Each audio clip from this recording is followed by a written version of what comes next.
All right, guys, we are here today with Dylan Koch, who is a longtime scale member now and a really, really impressive investor who has built out one of the more solid businesses that we have seen, especially for a one-man operator.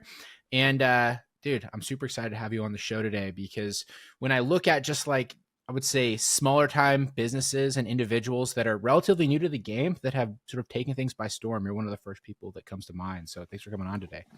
Yeah, guys, thanks for having me. And obviously, you guys have contributed to much of that success. So I'm happy to dive in today. I appreciate that. And I mean, you are obviously actively engaged in scale, which helps a lot. But I definitely don't want to undermine like your own effort that you put in. We've had several other members that have been in for just as long as you and longer and haven't accomplished nearly as much. So you're obviously doing something right.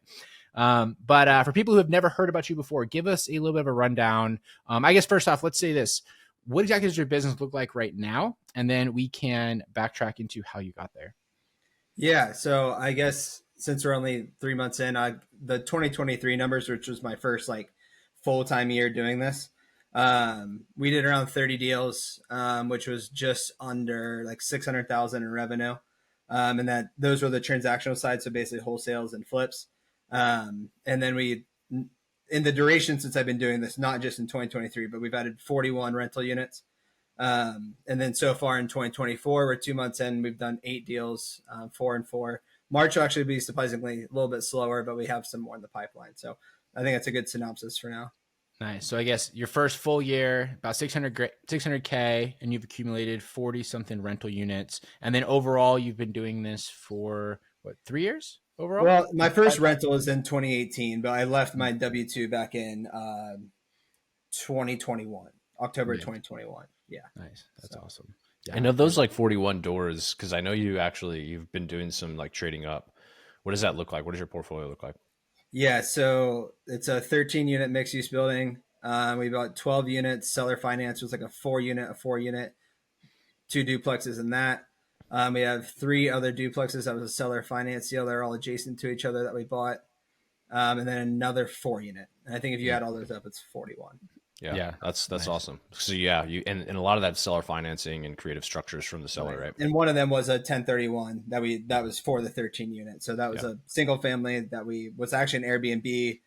Yeah. Didn't go obviously as what we thought it would. So we had a bunch of equity in there and transitioned that in. You just did it wrong, dude. Airbnbs are easy. It's the way that you quite sure put your cash flow. Yeah. They're luckily we had if we made it a traditional rental, it still would have worked. But, just return on equity was low. So it was time to move it up. Yeah. Nice. Question on that before we dive too much into the rest of your business, because I'm just curious because I haven't got a chance to talk to you about this. With the mixed use building, anything worth noting there? Like it's interesting to me that you were able to pick up mixed use building and then how you underwrote it and all that sort of stuff. Like, did you look at it as like a commercial, like first or a residential? Because I'm guessing it's rentals above, like residential rentals above, like a main retail. Yeah, so good question, Dan. I basically mailed this guy about a different piece of property, a 4 unit that he owned. He's like, I don't want to sell this, but I have this thing that I've owned for 40 years that I don't have any depreciation left. So he was like, I'd be willing to sell this. And it was built like the 1920 something. I'm the third owner. But essentially it's 4 retail units on the bottom. It's like an insurance agent, a salon, a barbershop, and like this gaming room facility thing. And then 9 apartments on top. And the apartments, like we feel comfortable underwriting, but these were already kind of leased out. And so I just underwrote it how it currently sat and if it made sense. Yeah. And then there's enough room, even with the apartments alone, to increase rents and make it make sense. And I won't even need the 4 bottom units. Right. So it was kind of a safer play at that point. But yeah, I was still evaluated on like a cap rate perspective, if that's what you're getting at. Yep. And there's a guy local in my market who owns a ton of commercial. And I was able to lean on him and be like, hey, what should I look for as far as leases, environmental studies, some of the stuff that you don't really see in a typical residential transaction. Nice. Right on. Awesome. And a lot of this you've done over the past while. I mean, you've been, as far as I can tell, the only operator in your business. I know you've had a couple VAs off and on. I know at one point you hired a acquisition manager that was supposed to come to the sales training that we have, and he no-showed, and that was his last day at work. First and last day? Yeah. Correct. So you're just completely running the entire ship by yourself. Yeah, right now it's me, a full-time VA, a bookkeeper, part-time bookkeeper, And then I do have a guy that's like commission based that calls like some foreclosure leads for me. But then I'm running everything else. You run everything else. Yeah, that's awesome. I think that's a huge limiting belief that tends to hold people back, is they think that they need to have all these teams. Well, and I think too the scale, because you're pretty good at, I think, like, you're an analytical person, but also you're pretty good at talking to people, Dylan. And so, like, it seems to me you can bounce back and forth between roles as needed. But to speak to what I mean, your numbers last year, you said you did 600,000. So that's basically a solo operator, 600,000 in revenue. Like, you don't have to have a team to get to probably 7 figures. I'm guessing if you added in all your equity and stuff last year, you're probably close to 7 figures. Yeah. If you add in the equity, yes, for sure. Sure. Well, I mean, to be fair, you do have a huge advantage because you came from a background where you were selling annuities and you were used car salesman. So you were really all that stuff, right? No, I'm kidding. No, he was a drug dealer, right? Yeah, I know. No, you didn't come from that at all. So that's my segue into what does your past look like and how did you get into this business? Yeah. So long story short is I went to pharmacy school down here in Cincinnati. So I went to 6 years of schooling, and I graduated pharmacy school in 2017. I was 24 years old, making low 6 figures, and I thought I was on top of the world, right? But I also always had an interest in, like, I guess finance is a better room, like whether it be stocks or personal finance. Like, my parents were always kind of good with that stuff. Crypto.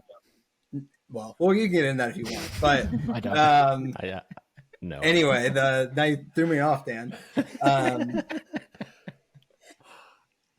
I always had a back of my mind thing for investing, right? And so I started with the bigger pockets rabbit hole. I basically went from a Dave Ramsey to Robert Kiyosaki, like switched during that time frame. And so I bought my first house back in June of 2018. The lived-in unit, one unit, ran out the other, and it was honestly, I probably bought it way too high, but anything you bought in 2017 made sense nowadays, right? So for sure. I lucked out, and then basically I was continuing my career. You know, I kept moving up. I managed a local store down here, but pharmacy, in my opinion, especially retail facing, kept getting worse and worse. It's just as far as like cutting hours, increased scripts, and then COVID happened. Like, it was just a mess, and I hated going to work every day. And we were at a point in my life where I was married to my wife, who's also a pharmacist, right? So she makes decent money. We've lived well below our means, and we've lived for like with intention for a long time. So we had like some money set aside. So I was basically like, F it. Like, you know, it's now or never to try to do this wholesaling or investing full time. And that's when, so it's October of 2021 when I left. Yeah. And I appreciate that, Dylan, that you kind of went through that same path, because something that I hear regularly with my backstory, you know, I left my career as an engineer, and everyone's always like, oh, well, how'd you were you able to do that? And, you know, how was that risk justified and all these things? But I was doing the exact same thing as you. You know, we had like a decent income. We lived frugally for a while beforehand. And then ultimately, when you kind of, I don't know, you know that you're not going to be a fuck up, right? And you're like, you know that you're going to be able to figure your own shit out because you learned how to get a decent career. You've learned how to hold down a good job. You've learned how to save money. You understand finance. It's really not that hard, honestly, to get enough of a nest egg to be able to make the leap. But most people just aren't patient enough. And one thing I like about what Dylan said was like lived intentionally. I mean, that's really what you're talking about, right? Living intentionally with a plan and a strategy, and then understanding like what you're saying, Mike, is like, hey, I've been able to do all of this. What's keeping you from doing the same going forward, just in a different context? Yeah. Right. And like the other part of that story is the career that we were on. Like, you start out high at a young age, don't get me wrong, but you're pretty much plateaued. Like, you don't have an exponential way to make money. And you can type in those, you know, compound interest calculators all day, maxing out 401ks, IRAs, HSAs. And you'll be a millionaire, but at what, 65, 67. Yeah. Well, I mean, I thought there was like things like you could open the back door and throw pills out to your friends, and they'll sell them for you, or jail. That could be jail. Yeah. Okay. Yeah. How did that discussion go with your wife though when you decided to make the leap? Definitely. Like, it was a work in progress, right? Like, I had exhibited some kinds of success from the house hack. We bought some traditional rentals, like the 25% down stuff. So we had some like thing I could look at and be like, hey, like, this is working, right? I actually kind of know what I'm doing. And eventually it was just like, she's kind of analytical too, being a pharmacist. So I was like able to break it down. Like, here's what we spend every month. Here's our savings. and we had like $30,000 or so, $40,000 in savings. And I was like, Mhm. let me just try this. And if it doesn't work, I can go back to being a pharmacist. Right. Right. So like, I really was like a no lose situation at that point. For sure. Yeah. Is your wife more conservative than you? Like as far Yes. as like just finances and stuff like that? Yeah. Yeah. 100%. Yeah. Yeah. But she trusts me too on the other side of that. Right. That's good. So Yeah. That's really good. So is she still a pharmacist? she is. And there are plans where, once we do start having a family and whatnot, at least being in the position to make that optional. Not saying that that will happen because maybe she'll want to keep working. I don't know.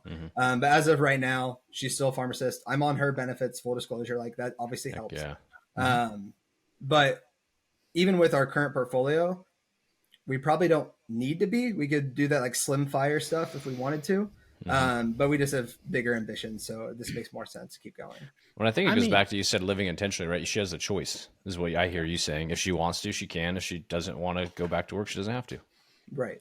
Yeah. I mean, and I'm assuming that she's still there. She probably doesn't hate it. No, I mean, I would not classify it as hate. Not as much as I did, for sure. Yeah. Well, I guess I asked that because this is always a big thing that comes up. So my wife left her job a couple years ago now. God, it's 18 months ago, not quite a couple years ago. And when she did that, a lot of people were, I don't know, like congratulating as like this big thing and whatever. But it's like, the point is, it's all about that freedom, right? And that opportunity. And I've known a lot of men that have like had these goals that like they want to be able to retire their wife and one different things. And I actually got into a big debate with a bunch of GoAbundance guys about this. And I said, do your wives actually want to leave their jobs? Right. Like I understand that you think that would be cool if they would, and that would sort of justify yourself, I guess, but like maybe they don't want to, and that's sort of an important thing to keep in mind. That's a valid comment. Like, yeah, no, I think to your point, like it would have to be at least the minimum something part-time, right? Just like being home 40 hours a week, I don't know. I don't think there's a way that you could do that. Well, exactly. They have to agree. You have to create themselves somewhere. Like, I mean, I guess if you have kids, it's a little bit different. Yeah. But if it meant to be like you get a little baby at home, and like she's pretty happy. That's what happened to my wife. She just really, after her second kid, we both kind of stayed home for like 4 months, but she really kind of got into that groove, and like going back to work became less and less interesting to her. And so throw a little baby in there. She wants to stay home. Yeah. Well, and like I guess, along the same lines, we haven't, even though we've made decent money, like obviously I just said, we haven't taken any of that as like personal income. I don't know if you remember at KeysCon, what you guys made me do, but like I haven't, that has all been reinvested, pretty much everything. So we basically live off my wife's income, and like everything else has just been poured back into the business in the portfolio. Yeah. Right. And at KeysCon, so everybody knows, Dylan came to our first in-person for the Scale community this past November, and I made him take a $50,000 draw from his I remember we were all sitting there in the kitchen, and you told us how much you had in your bank account, your business account. Mike's like, wait, what? Yeah. Well, then it's just the contrast is for like business was up here, personal was way down here. And so, right. That's what it was. Exactly. Sure. So cool. So what did that transition look like? Let's dive into that. So you decide you're going to go full-time into real estate. What exactly did that mean? Like how did you sort of make that transition? How did you adjust your day-to-day? What were kind of your first steps? Yeah. So with the thesis being like everything, I wanted more rentals. At the beginning, it was all about the passive income, get to a certain dollar amount. Yeah. And anything on the MLS didn't make sense. I couldn't make pencil. And so I just started trying to figure out, the direct to seller route, because I had heard it on Bigger Pockets and all these podcasts and stuff. And we both, at some point, we were both in the, another mastermind, which was Ryan Dossey's mastermind. And that was the first thing I did. I joined that. And that was like this every day I was kind of just devouring content, I guess, which was YouTube videos, the Kajabi courses, and then sending out the mail too. I was actually doing it. I set up all the systems. But basically all day, 8 hours, 10 hours a day, I was in the systems, going on appointments, cold calling people. And those three things were probably what I did most often. And obviously networking, finding buyers. I don't know if that really answers your question, because I didn't do a whole lot of different things. I just basically worked on generating as many leads as I could. That perfectly answers the question, right? You did the thing that would obviously lead you to the next investment opportunity, which is talking to people and, identifying opportunities, I guess, right? Did you actually start your like wholesale business before you quit pharmacy, or was that like, hey, you quit pharmacy to do it? quit pharmacy to do it with the caveat that like I had sent out some direct mail in the past. Okay, so you kind of dabbled. Okay, I was just because like yeah, the but those amount were of all work with it like takes is a lot. 300 to 400 piece mailers at a time that trying to find my next like duplex or floor plan or something. Right, They sure, weren't with the intention of the wholesaling or flipping. Yeah. So when you were in that phase where you were just hunting those opportunities, I guess like, did you have like a daily process that you ran? Or were you just kind of like throwing spaghetti against the wall and trying to find your thing? Dude, honestly, like I don't even today, like my systems aren't where they need to be. I would classify myself as like a good hustlepreneur. Like I kind of just do what's necessary. And of course that's like burnt me a couple times with like, you know, the first time I did this, my tax, like my financials were a mess. So like when tax time came, it was rough. But yeah, it was just I download the list stack, skip trace, and start cold calling. Right. And then that would generate a bunch of leads. I'd follow up with the leads, present offers. And if I wasn't doing that, I'd try to find buyers and reverse wholesale some of these too. So like like what were these people looking for? And just trying to play the matchmaker. Yeah. And so I guess doing that, how long did it take for you to get your first deal sent around? So, like I said, I quit in October. I didn't get my first deal until March.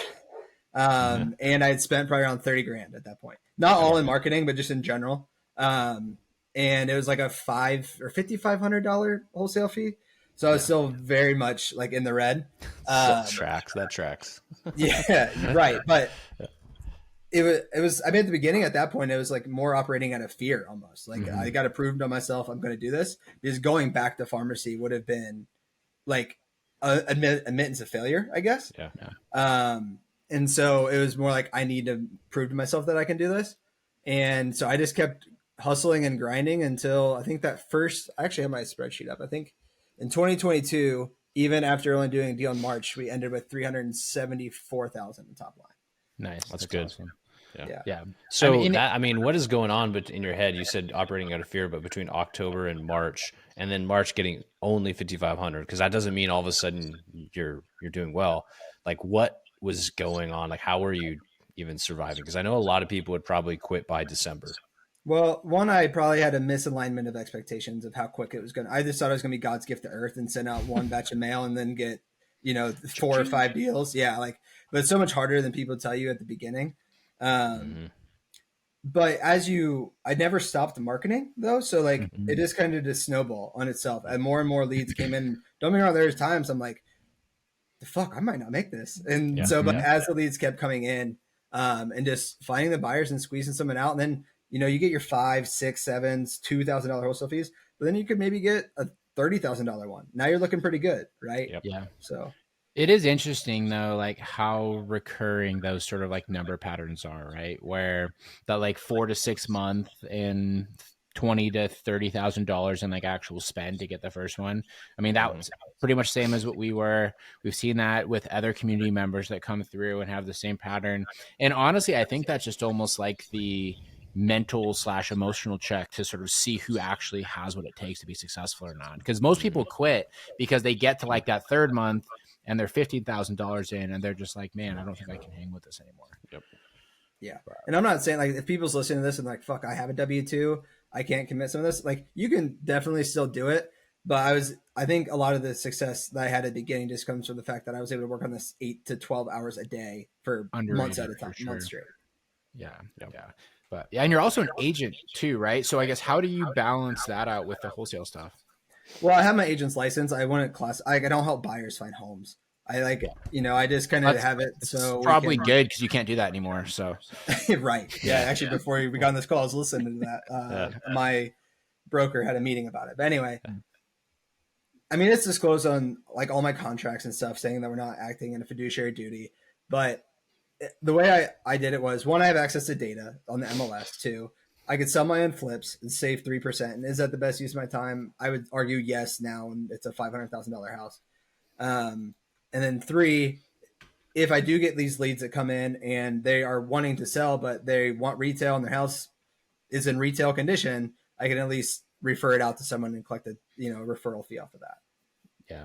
How do you balance like having the wholesale conversation with sellers without it being like a conflict of interest on the realtor side?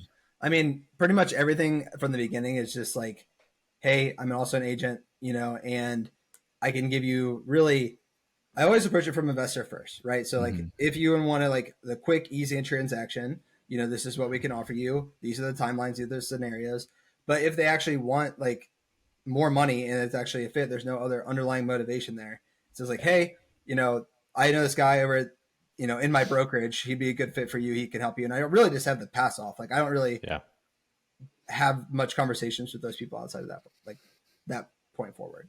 Gotcha. It's just an easier way to pivot. And I like how you say I approach it from investor first, because too often people immediately go to, well, I'm an agent because this conversation is getting hard. Let me try to list your property because some money's better than no money. When in reality, you're paying the marketing and the bill you're paying is to find off market deals. And if you try to pivot too quickly to just being an agent for all these sellers, you're not going to make it in the business.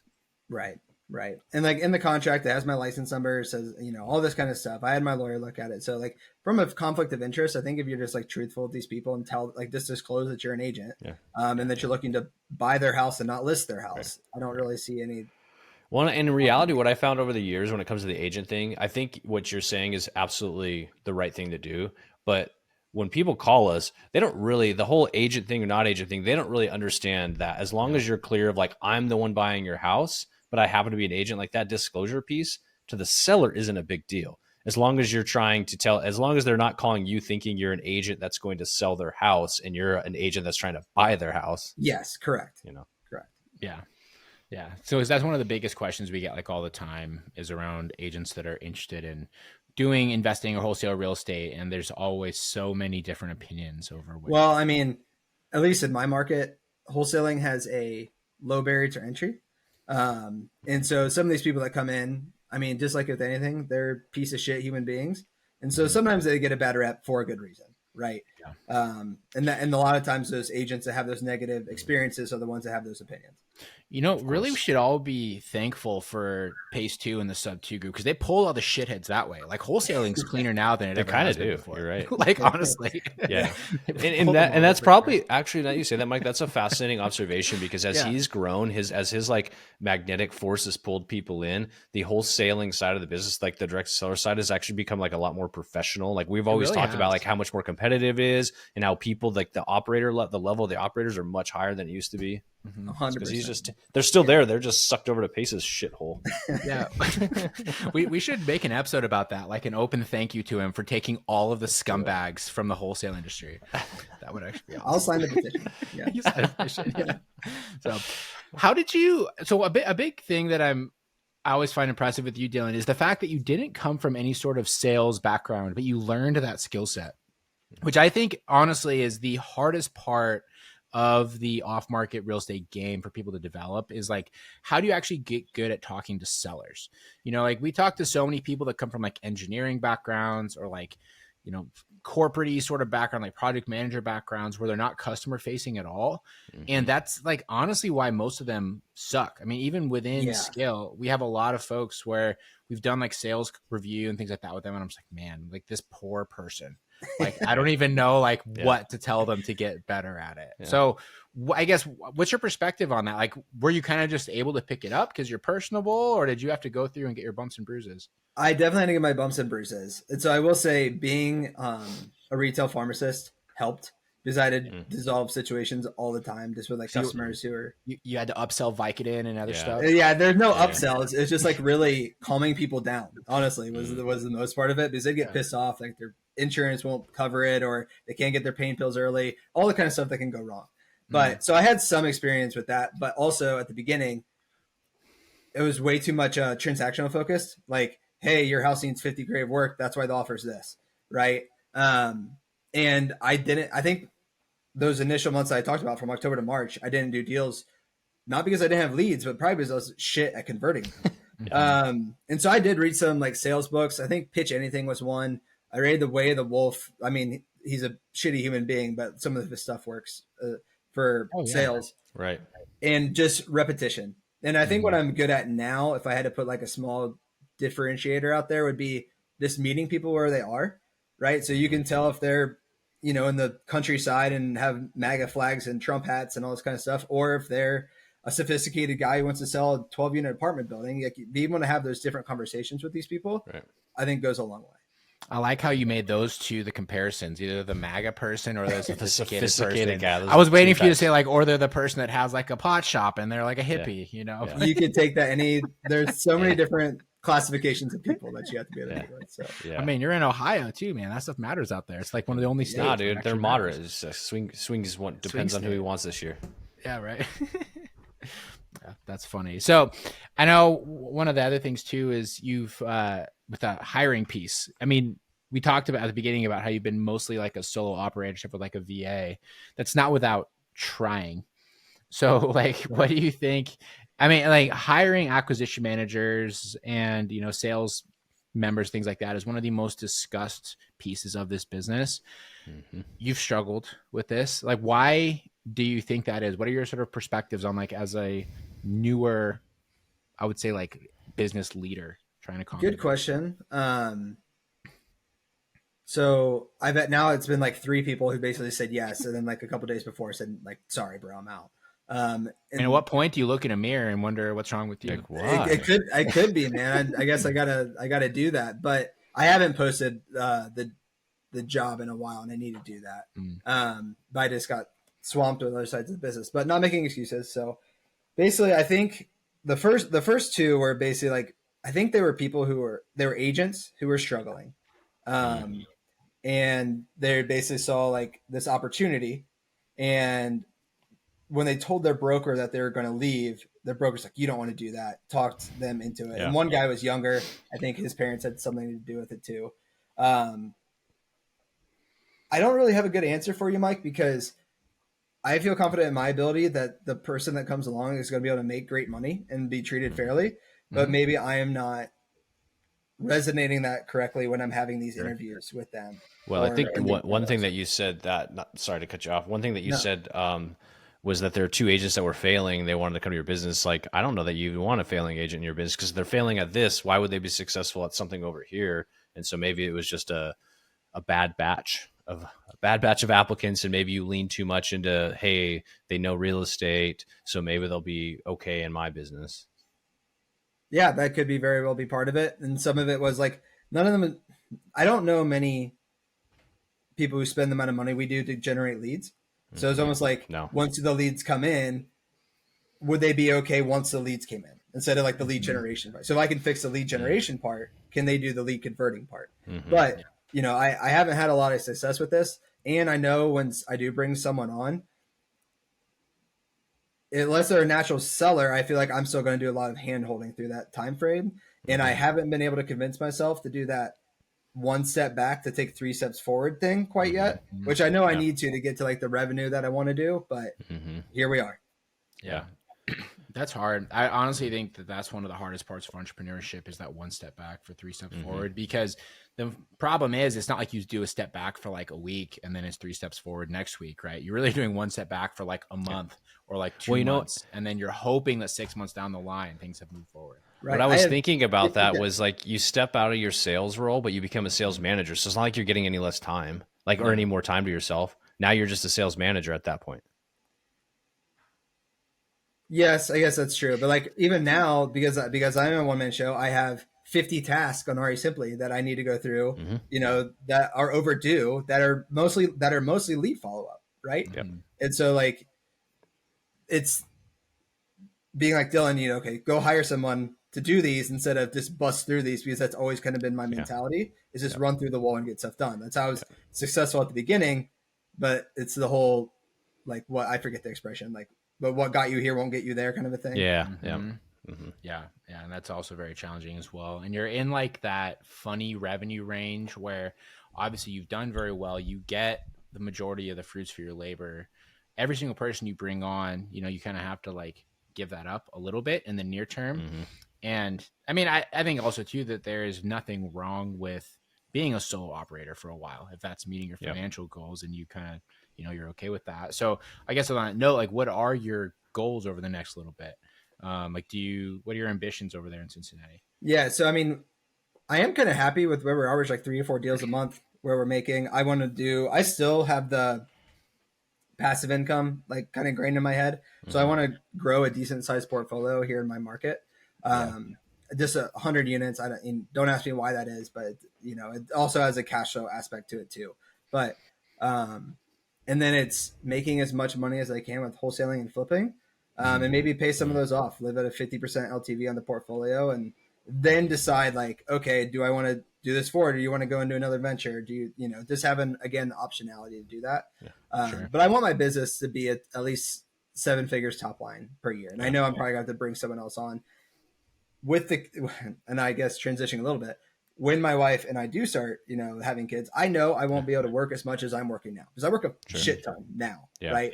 So it's kind of getting those pieces in place now where when the time is right, it's not like you're not scrambling at the last second to try to put those pieces together. Just for context for people to know, like, because I feel like you are like a good person to aspire to for many of the listeners, is when you say you work a shit ton, like right now, how much are you working? Anywhere from, I'd say minimum's always 8, but it's usually probably 10 a day. 10, at least 10 6 days a week. Yeah. Most, at least. Okay. Yeah. That's what I was going to say. There's probably at least during the weekdays, you're at least 10 to 12, and then probably time on the weekends as well. Yep. Yeah. Just posted that contract on Saturday in our Slack channel. I know. I did see that. Yeah, exactly. Yeah. That's how you got to make money. No matter how much people systematize, you just can't, especially early on, you cannot get away from hard work. In one capacity or the other. Well, and I think there's something to be said. Like, you could say it's hard work, and there's a difference in, though, because I guarantee you'd probably work 16 hours a day before you go back to being a pharmacy working for somebody else. Like, it is work, but you're the one getting to direct it. Mm-hmm. Yep. And the like only devil's advocate thing I'd say is I can get like, I need to do like the time audit thing where I'd be like working on leads, something comes up, I'll go take care of that. Like, it's not really time blocked. Whereas like the traditional role, you like, hey, do this for 4 hours, do this for 4 hours. Right. Yeah. I can see you right now. You're probably doing like lead follow up, doing something else. And you're like, oh shit, I got to pay the water bill at one of my 41 units. Dude, happens way too much. That I would like to admit. Yeah.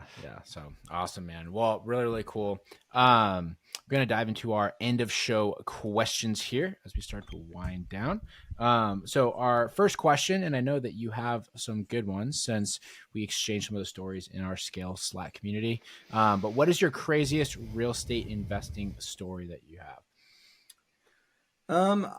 I'll go with a more sad one, I guess, but it's one that came to mind. So basically it's one that I walked a property. It was a foreclosure lead, great school district, great part of town. But after we walked it, it was the first time that I had to consider like, what is my either legal or moral obligation to call like child protective services on like some of these people, because it was filthy. There's dog shit everywhere. They didn't have running water. You couldn't even see the floor. Like, there's mold everywhere. And like, these people were living there. This was their home. And so I know that's just part of this business that probably people don't talk about a lot. And I mean, eventually we really didn't act upon anything because the house got actually sold to somebody else rather quickly, who offered way too much in my opinion, but that would be my story. Yeah. So like, that's a sad one because it's kind of tough in the situation. And Mike and I have had to deal with this before, where it's like, what is worse, like the kid's current situation, or what would happen if you called the child protective services? It's a tough thing to do. Yeah. And also how incredibly complex that is. I mean, we did one where there was literally 8 kids that were padlocked in a bedroom. I mean, I won't come on. Not actively padlocked in the bedroom. They weren't. You're right. When we were there, the moment that we were there, well, I guess you were there, the padlock was unlocked, and they were out for recess in the living room that was full of dead animals. It was gross, dude. We're still to this day the worst smelling building I've been in. I've been in some bad shits. Yeah. So that's a sad one. I know you got a good one. That's not a sad one. There must be one that comes to mind right away. I think one of my favorite ones. So we cold called a lady about it. It was just like on a high equity list, and it was for one duplex. And I walked it. It's in this great area of Cincinnati, and I met her husband, her brother, and his brother's wife.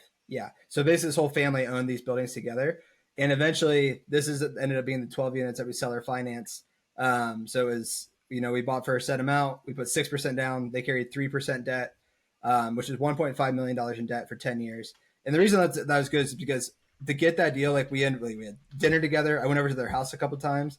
And by the end of it, it was just like the true, I don't know, almost felt like a friendship kind of a thing, but like, it was a win-win for everybody.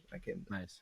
Yeah. That's always good on stuff like that too, man. You got fed and you did. I mean, the one time Dan got fed, it was by eating shrimp toast from some old dude's like Shrimp Asian toast. wife that was 50 that years didn't younger speak than English him that and he did mail not ordered. speak English. Yeah, I remember I'd offered English. like stuff from sellers before that I've turned down just because I was like, I don't want to have what you're offering. Yeah, But, I've definitely thrown stuff away right as I walked out of their house. yeah. Oh yeah. It's so interesting. But nice. Yeah, that's a sick deal too. Yeah, what does that one like net cash flow you every single month? Right now, probably around $4,000. That's awesome. That's awesome. Like net after all expenses. Well, I had to put some money in to get the rents where they are, but yeah. Either way, Still, that's a pretty sweet deal. So cool. All right. Next question. What is the number one tip you would have for a small time investor looking to take their business to the next level? I would say if you're just starting out, unless you have like a different personality, it's probably going to feel scary. So just like feel the fear and do it anyway. And then be consistent. I think if you give yourself enough runway for 3 to 6 months at a time, it's really hard to fail. At least if you keep attempting at it, and then at least you can diagnose the problem too. If it's a lead problem, if it's a sales problem, and then just adjust accordingly. Sure. Super valuable. Feel the fear. Yeah. And I mean, I think a big thing that helps with that too is getting around other investors, right? And people that are running the same businesses. Like, you were involved in CCF with us beforehand. Now you're super involved in Scale. And I think such an underrated thing is like finding people that are actually building similar businesses to what you're trying to build. So many people, they go into like these other really broad things. They try to find people that are local that aren't necessarily as ambitious or as driven. And it's just not a comparable at that point. Right. So being around the other people, like obviously I have the Scale community with you guys. I've made a good network with people around here that I know. And some of the deals we do now are from referrals too. But like, and so like, that's a big part of it. But to give like some context to what you're saying, I think I don't know what month I joined Scale, but after I did, what I like about you guys is everything that's out there is geared towards being a real estate investor and not a business owner. And that's where you guys, I feel like you differentiate yourself. So, I mean, my business has, I guess that'd be just under 2x since I joined you guys from that year. Awesome. Yeah. So I don't know, for people listening, just do with that information as you wish. Yeah. And it's funny you say that because like, honestly, that's become a challenging thing with like the Collecting Keys brand is we are business owners more so than real estate investors right now. And so like when we have our stuff, our real estate content's actually pretty lame because we're too busy running the business and our team, like they're doing real estate stuff, but we aren't. When's the last time either you talked to a seller? I actually talked to one last week. I'm trying to think. But mine is probably like 6 weeks ago. that was the last one. That was the most recent one. And before that was probably 6 or 8 months. Yeah. So yeah, we'll get on when it's complicated or we're like interested, especially if it's a local deal. Like I'm down to clown when it's local stuff just because I get, sometimes you never know what you see. Exactly. Yeah. So the one that I did last week, it was because there was somebody on Bigger Pockets. I got flagged saying that somebody talked about Spokane and somebody said they were trying to sell a duplex and I hit them up. And that's just hustler though. That has nothing to do with our business. That's just literally not our business. This is just me trying to have an opportunity. And I'm talking about subject to transaction with this this guy that's trying to get out from underneath this duplex that he overbought. It's literally not through our pipeline. That's just me seeing the opportunity and trying to get after it. Yeah. Love for the game, baby. Yeah, totally. Well, I mean, I like to talk to good sellers. You know how this is too, Dylan. You've been around for a while. Like talking to good sellers is fun, or like, other investors or, people that like literally do have a problem. What is the hard part about this business is when you've built that big lead funnel to find motivated individuals and you're dealing with the crackheads, you're dealing with people that have no personal or financial responsibility. You're dealing with the people that are like kind of all over just like with their lives and every other piece. And so, the transaction is going to be hard. That's what I hire my team for. They can deal with it. Yeah. Well, yeah. But to the solopreneurs that are out there, that's another, like the mental piece of this, because if you pick up the phone and dial 50 people and get told to fuck off 49 times, I don't care who you are. That's tough. Right. Right. Yes. And so being around other people obviously helps with that. Like Yeah. you know, just today I posted something like, look at this message I got. And now it's like humorous, like, Yeah. you know, for some of the group. Right. So just being able to share that with people helps. And other people share it. And then you're like, okay, cool. I'm not the only one. Right. Exactly. So everyone has stories. That's the easiest way to identify if someone actually is in the game or not, is if they have those sort of interactions with people. And if there are those out there who are like, oh no, all of our sellers are easy. I'm like, well, that means you don't do shit. Because like, I know you're probably being very choosy about what you pursue, and you're not doing a lot of volume because it's impossible. Exactly. Yeah, exactly. So, awesome. All right. Where can people find you, follow you, and reach out to you? Yeah. I won't say I'm active, but I have all the social media handles. I think all of them, just type in my name, which is, you know, Dylan Koch, or just 11 D Koch on social media platforms, and I should pop right up. Yeah. Gotcha. You've been doing a handful of other podcasts too. You're just on Real Estate Rockstars and you're doing big dog. So yeah. Sweet. I don't think I realized how big that podcast was until Real Estate Rockstars is really big. Yeah. Because I got some DMs after that. I'm like, oh shit, there's a lot of people that listen to this. Right. Yeah. I think it's probably the biggest like agent podcast right now. It's definitely good. It's been around for a long time. And they're good people. They're good people over there too. So yeah, they are. So cool. Dylan, well, really appreciate you coming on the show, my man. And you guys, you should definitely reach out to Dylan if you want to hear any more about how he has grown his hustlepreneur business. I mean, as you can tell, he has been doing this for incredibly long, but he's built a really solid income for himself and a very, very impressive portfolio. And also, too, I'm guessing that if anyone's in Cincinnati, you'd be more than happy to network with him as well. 100%. 100%. Cool. Awesome, guys. Well, reach out to Dylan and go and share this episode with anybody who thinks that they are not capable of building a real estate business, because Dylan has showed you that you absolutely are, because he had no background, no sales background, a little bit of real estate knowledge, and he decided to take the leap and figure it out. So you can do the same thing. Okay, stop selling drugs, start wholesaling houses. Exactly. From selling drugs to wholesaling houses. That's the name of this. Went from the podcast episode. Yeah, you're gonna be so let down. Went from selling drugs to buying houses from drug dealers. Pretty much. Can't wait to share that with my mom. Please do. Perfect. So awesome, everybody. Well, thanks so much for listening, and we'll talk to you guys next week. See y'all.